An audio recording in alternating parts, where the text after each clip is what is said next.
Assalamualaikum warahmatullahi wabarakatuh. Alhamdulillahilladzi sadaqa wa'dah wa nasara 'abdah wa a'azza juddahu wa hazamal ahzaba wahdah. Wassalatu wassalamu ala hamilis syari'atil qayyimah habibina wa syafi'ina Muhammad ibn Abdillah wa ala alihi wa ashabihi wa man tabi'ahu hatta yaumil qari'ah. Amma ba'd. Sadatal fudala wa bimuqaddamihim, beliau Bapak Kepala Cabang Dinas Pendidikan Kediri, Bapak Tri, Bapak Kepala SMKN Pak Gatot, beserta Ibu dari pengawas dan seluruh keluarga besar SMKN 1 Kediri, juga tidak lupa dari komite yang hadir. Ada sebuah ayat yang sederhana yang insya Allah Bapak Ibu hafal. Ayat ini merupakan statement dari Allah, diawali dengan bentuk sumpah. Wal asri innal insana lafi khusrin illal ladzina amanu wa 'amilus sholihat wa tawasaw bil haqqi wa tawasaw bis sabr. Ayat ini diawali dengan sumpah Allah terhadap waktu. Wal asri. Kalau terjemahan Kementerian Agama, wal asri itu demi masa, for the sake of the time, demi masa. Menawi coro bahasa kiai, wal asri demi waktu ngasar. Karena waktu asar itu waktu yang tidak terlalu panjang seperti isya dan duhur, juga tidak terlalu pendek seperti subuh dan maghrib. Seringkali Bapak Ibu, Allah bersumpah itu menggunakan waktu, dan hampir semua waktu oleh Allah digunakan untuk sumpah. Di ayat lain Allah menyampaikan wadduha, demi waktu duha, walaili, demi malam, wasubhi, demi subuh, wal fajri, demi fajar. Apa yang disumpahkan oleh Allah? Innal insana lafi khusrin. Sesungguhnya manusia itu di dalam kerugian besar, termasuk kerugian di dalam waktu. Rasulullah sallallahu alaihi wasallam bersabda, ni'matani maghbunun fihima katsirum minan nas. Ada dua hal yang sering manusia akan menyesal di dalamnya. Pertama adalah sehat.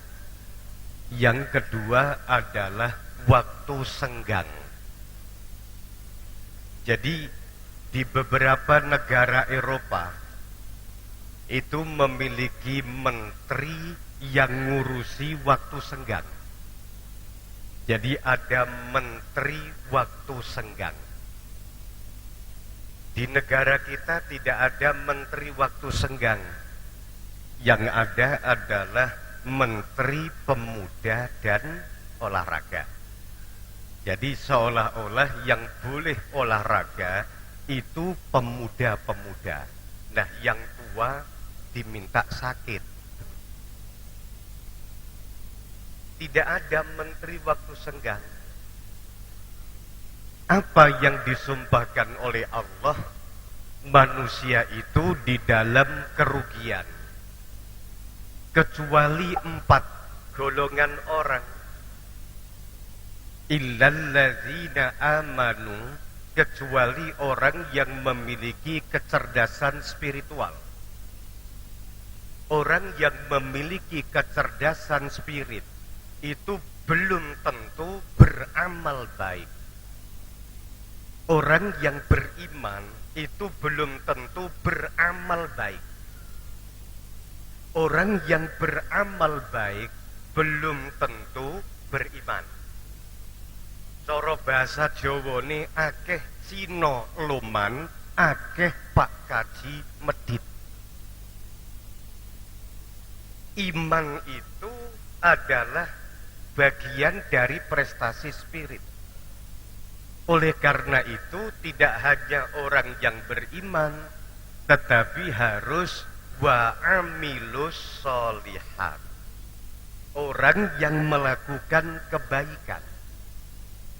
Orang yang menyerukan kebaikan itu belum tentu pelaku kebaikan. Ada orang yang ceramahnya selalu menerangkan amar ma'ruf nahi mungkar, tapi kelakuannya justru amar mungkar nahi ma'ruf. Orang yang pintar menerangkan sholat belum tentu dia pelaku sholat tepat waktunya. Setiap orang tahu sholat itu sehari 1 hari 5 kali, tapi prakteknya kata sing 5 hari 1. Jadi orang yang pinter ngerasani agama itu belum tentu pinter ngerasakno agama. Orang yang beriman belum tentu beramal soleh. Orang yang beramal soleh belum tentu amanu. Kalau kita lihat dalam sejarah Islam, Abu Bakar itu orang yang jujur. Tapi kejujuran Abu Bakar, sahabat Nabi itu bukan karena Islamnya, tapi karakternya memang dia orang yang jujur. Sayyidina Utsman bin Affan itu dikenal dalam sejarah orang yang dermawan. Dia itu loman bukan karena Islamnya. Wong ketika belum Islam pun dia loman. Jadi ada orang yang baik itu bukan karena tuntutan keimanan, tetapi karena didorong oleh karakternya yang memang dia adalah orang baik. Gitu. Oleh karena itu orang yang pintar menerangkan keimanan belum tentu dia beramal soleh. Wong sing paling pinter nerangno sabar kadang-kadang dhewe ngamukan. Wong sing paling pinter nerangno syukur kadang-kadang dhewe ngremengan. Lak ngoten nggih. Jadi orang yang menerangkan kebaikan belum tentu dia pelaku dari kebaikan. Orang yang beriman kepada Allah belum tentu bertakwa kepada Allah.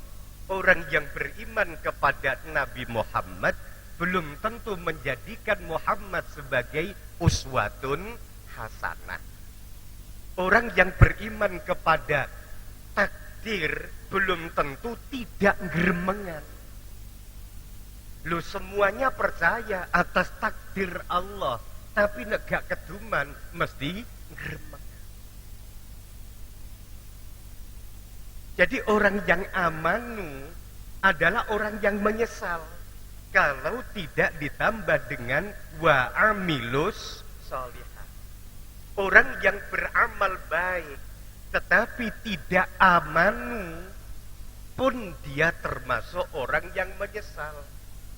Maka kecerdasan spirit itu penting, termasuk kecerdasan fisik atau disebut dengan physical quotient itu juga penting. Ya. Semua orang tahu bahwa guru itu Pak Gatot masuk jam sekian, tetapi kadang-kadang mereka juga telat. Kenapa begitu? Karena orang yang amanu belum tentu amilus sholihah. Ono wong jubahe yo landung, serbane yo kandel, yo udeng-udengan. Lho ngene ku chattingan karo wong wedok, sampai saiki umroh gak balik-balik. Kenapa? Orang yang amanu belum tentu amilus sholihah. Ya. Orang yang beriman saja dia menyesal. Kata Allah, orang yang beriman dan beramal baik pun dia masih menyesal, kecuali ditambah yang ketiga, watawasau bil haqqi, artinya memiliki kecerdasan intelektual. Allah dalam mengajarkan manusia itu ada 2 poin. Yang pertama adalah allama bil qalam, teaching by using pen. Allah mengajarkan lewat pena. Outputnya adalah kaum cendekiawan.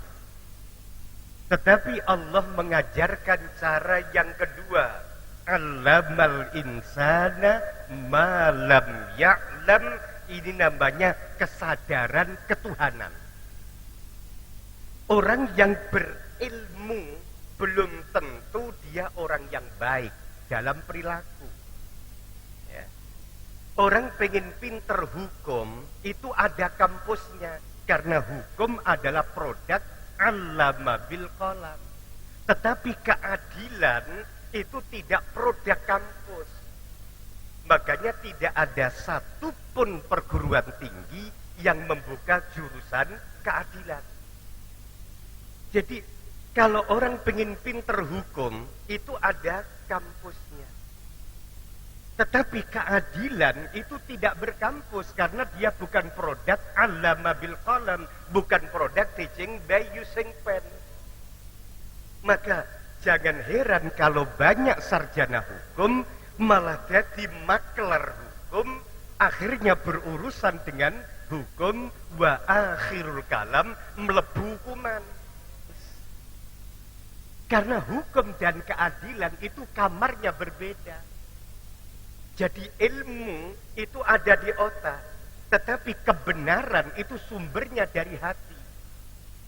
Jadi otak, pinter dan benar itu kamarnya jauh sekali.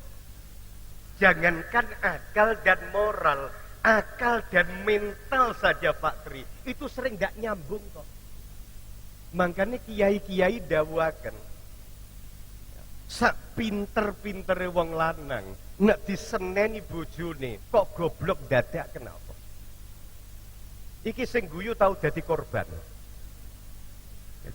Lho kula niku duwe kanca titele MA, diseneni bojone MI.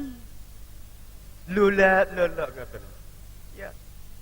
Lho master manajemen itu kan master manajemen Pak Tri. Master manajemen Pak Gatot. Itu kan urusan otak, tapi nek diseneni karo sing wedok, MM iku iso dadi mumet melulu, Pak. Jadi kenapa? Karena wilayahnya memang beda. Orang mau pinter didik, ada kampusnya, fakultas pendidikan, tapi belum ada kampus buka jurusan fakultas kesabaran.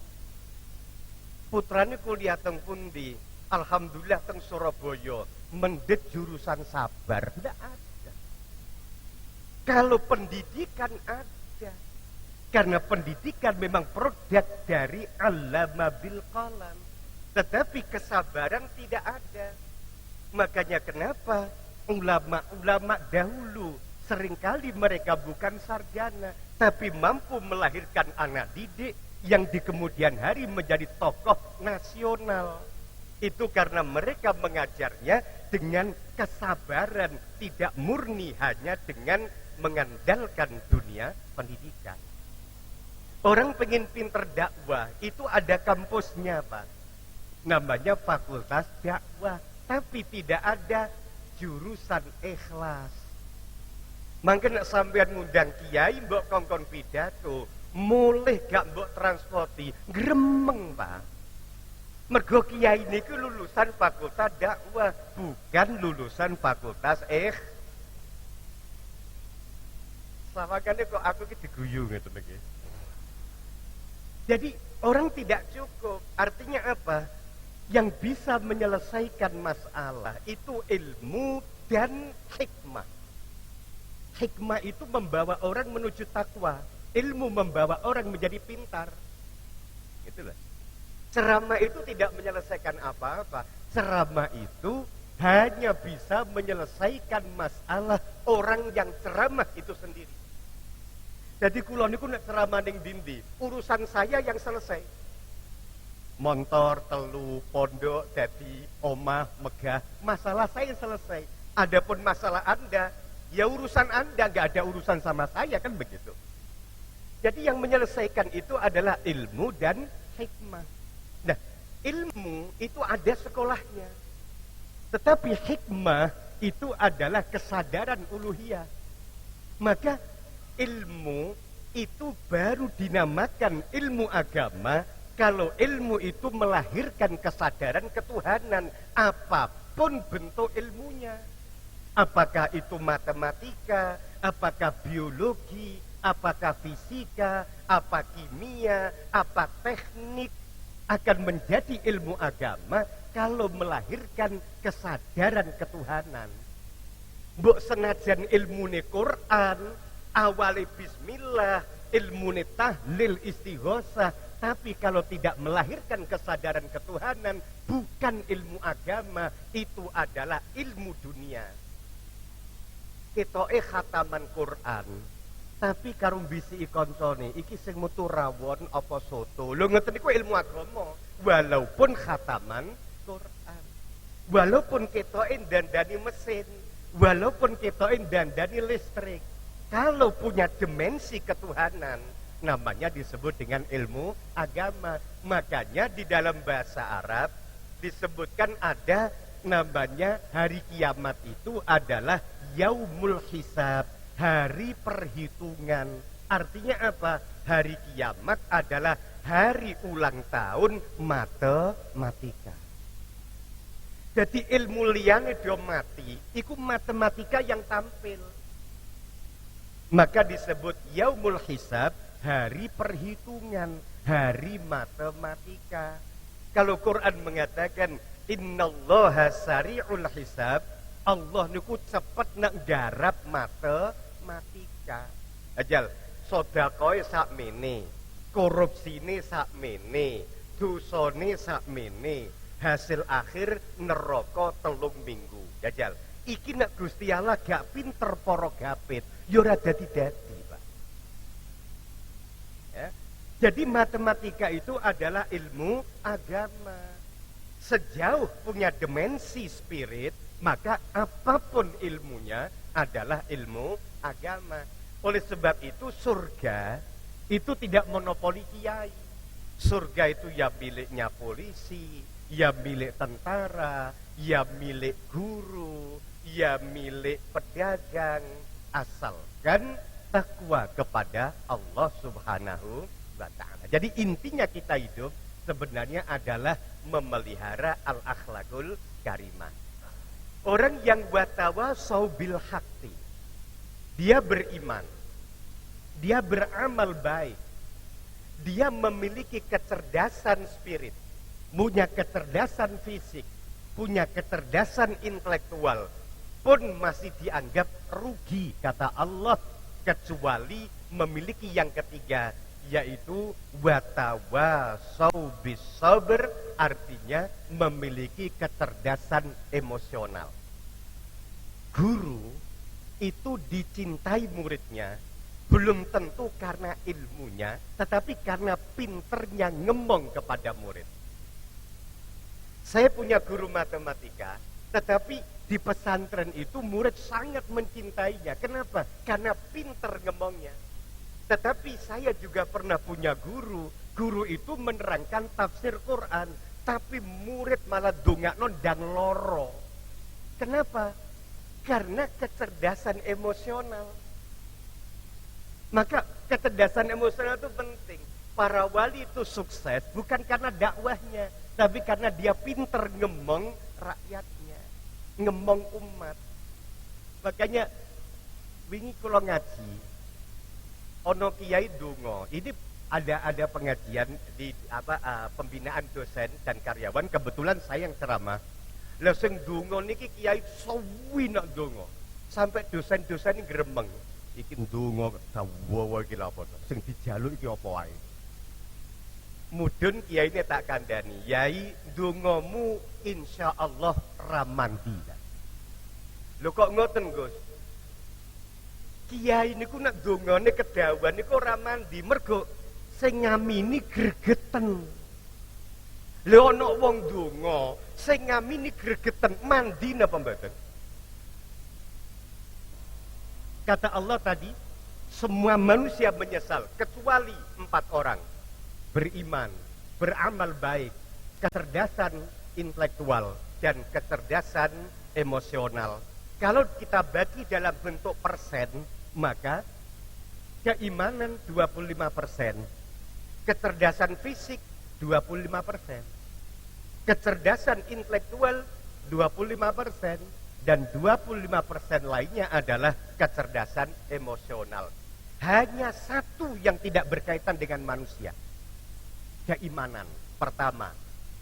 Nah, sekarang kalau kita bagi persen, berarti orang yang tidak menyesal adalah orang yang mendedikasikan 75% waktunya untuk kebaikan sesama manusia. Kula pireng niki wau badhe wonten sekawan sing badhe haji, nggih, muga-muga mabrur. Kanjeng Nabi dipun tangkleti, haji mabrur niku napa? Jawabane Nabi simpel. Ifsa'us salam, menebarkan damai, orang gawe kisruh. Wa it'amut ta'am, berbagi kesejahteraan loman. Coba.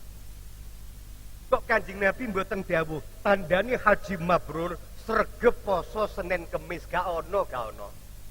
Tandane haji mabrur sregep tahajud lho gak ono. Nek ono kiai nerangno ngoten niku sae, tapi takoki dalile. Mana dasarnya? Gak duwe. Tapi yang tidak bisa ditawar tentang kemabruran haji adalah yang berkaitan dengan kemanusiaan. Ifsa'us salam, menebarkan damai. Wa it'amut ta'am, berbagi kesejahteraan. Wis to haji yo kowe ben taun. Wis haji yo ben taun, umroh ben ulan, tapi nek senengane gawe kisruh dan medit niki ora haji mabrur tapi haji Muhyiddin. Kenal kali Haji Muhyiddin nggih? Haji Muhyiddin niku yo sregep ning musala, ya jubahan, tapi senengane gawe kisruh plus medit. Jadi kalau demikian, maka apa urgensi dari halal bihalal adalah kesalahan kita terhadap Allah mudah-mudahan disepuro berakhirnya bulan Ramadan. Amin ya robbal. Tapi kesalahan dengan sesama manusia ini tadi mestinya kan ada sambutan dari guru, sambutan dari kepala. Bukan hanya sambutan dari kepala. Karena apa? Karena kepala itu jarang ngrasani guru. Sing akeh iku guru ngrasani. Dadi mestine sing njaluk sepura sapa? Jadi kita menyadari dengan adanya halal bihalal, maka dosa kita dengan sesama manusia, setelah dosa kita kepada Allah hilang, dosa kepada sesama manusia dihapuskan, maka kita kembali kepada fitrah, back to halas, artinya Idul Fitri, kembali kepada kesucian. Ini yang bisa saya sampaikan, mudah-mudahan ada manfaatnya. Al-Fatihah. Assalamualaikum warahmatullahi wabarakatuh.